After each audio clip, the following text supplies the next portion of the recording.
harta temuan itu, kalaupun ingin diambil, sebelum diambil dipertimbangkan dulu resiko. Ada dua cara. Pertama, ditinggalkan, tetap di tempatnya.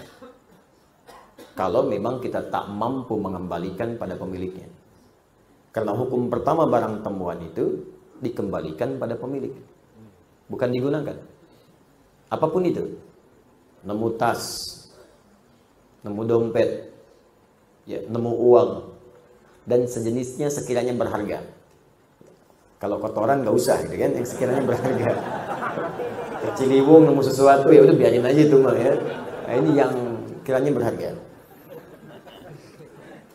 Kalau Anda sudah dapatkan itu, artinya Anda temukan, maka hukum pertama, jika punya kemampuan dan Anda ingin mengambilnya, maka kewajiban langsung melekat kepada Anda untuk mengembalikan pada pemiliknya. Kalau tak punya kemampuan, ada dua pilihan. Imam meninggalkan itu supaya resiko beban tidak berpindah kepada Anda. Atau yang kedua, Anda infokkan pada orang lain yang mungkin lebih tahu dan lebih mampu untuk mengembalikan itu. Biasanya di sini ada pihak berwajib. Ya, sini ada saudara kita, misalnya ada Pak Eli, ada yang lain. Kembalikan lewat orang atau yang punya kemampuan, punya instrumen untuk melacak itu. Pak, saya menemukan uang ini, Pak. Saya tidak tahu pemiliknya siapa. Tapi yang kita rujuk itu punya kemampuan untuk melacak, ditemukan di mana, bisa melihat sidik jari, macam-macam dan sebagainya. Yang kira-kira bisa dikembalikan dengan nilai berharga, ya. Baik, tapi kalau Anda merasa di situ punya kemampuan atau ingin beramal soleh sekaligus mencari pemiliknya untuk dikembalikan, maka pertama niatkan untuk beribadah kepada Allah. Itu dulu. Ingat, kaidah ini penting. Nanti begitu Anda niatkan karena Allah, maka Allah akan melembutkan. Orang yang memiliki barang itu boleh jadi ada manfaat yang Anda dapatkan dari situ. Nanti saya berikan kisah lain terkait ini. Nah, apa yang terjadi kemudian? Maka berusaha kembalikan dulu. Cari jalan. Imam Anda mencari, nggak ada nih kemudian pemiliknya, nggak ada alamat, nggak ada macam-macam. Cari dulu, cari wasilah, tanyakan ini, tanyakan itu, ya, dan seterusnya.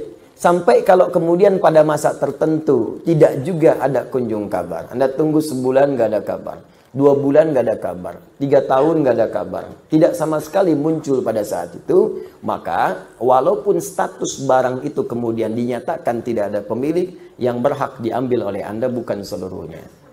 2/3 Anda sedekahkan, 1/3 Anda ambil. Jangan diambil semua. Ya, berikan kepada yang lain dulu. Hak yang lain berikan, Anda ambil sebagiannya. Jelas di sini? Baik. Tapi yang saya katakan sekali lagi, lebih baik kalaupun tak mampu, Anda serahkan kepada yang punya kemampuan untuk merujuk. Tapi kalau Anda kira-kira punya rasa kayaknya si fulan nih, Anda ambil dan niatkan kepada Allah. Di situ nanti ada hal yang sangat indah. Pernah terjadi kejadian seorang pejabat di Indonesia umrah, membawa uang cukup banyak, 3 miliar di kantongnya. Ya, pakai dolar dia bawa itu. Ini kisahnya tercerita langsung ke saya.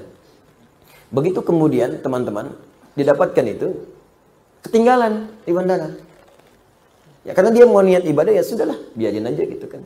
Dia jalan aja, sudah macam-macam. Tiba-tiba ada yang ngantarkan. Pak, katanya saya menemukan ini kayaknya punya bapak tadi. Dia, oh iya betul deh, katanya punya saya ini. Nih silakan. Udah begitu dia buka utuh semua, nggak ada ambil, nggak ada apa. Tiba-tiba dia ambil 20.000 dolar, langsung diberikan. Pak, bawa aja ini, silakan. Silakan katanya. Jangan Pak, saya karena Allah, bukan. Memang Anda kerjakan karena Allah.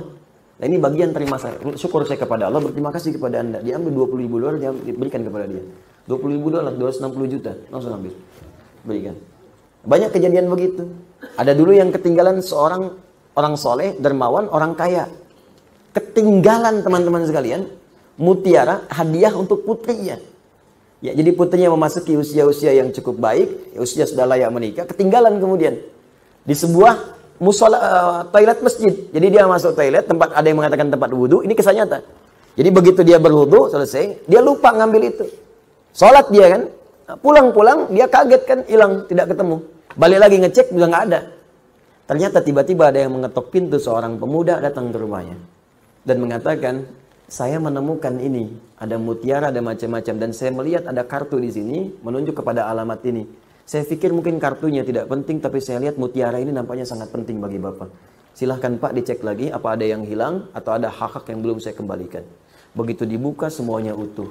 Apa yang terjadi? Dipanggil putrinya. Ketika dipanggil putrinya, dia katakan, "Nak, bapak ingin memberikan hadiah ini, tapi tertinggal tadi di musola. Tiba-tiba datang seorang pemuda mengembalikan ini. Pemuda ini boleh jadi bukan mutiaranya yang penting, tapi pemuda ini yang dikirimkan oleh Allah menjadi bagian hadiah untukmu."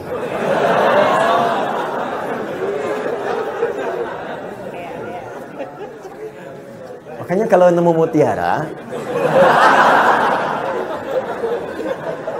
jangan dijual ke pasar loak. Cari pemiliknya dulu, cari pemiliknya. Ya, dia siapa tahu dia masih punya cucu, masih SD. Memang untuk dia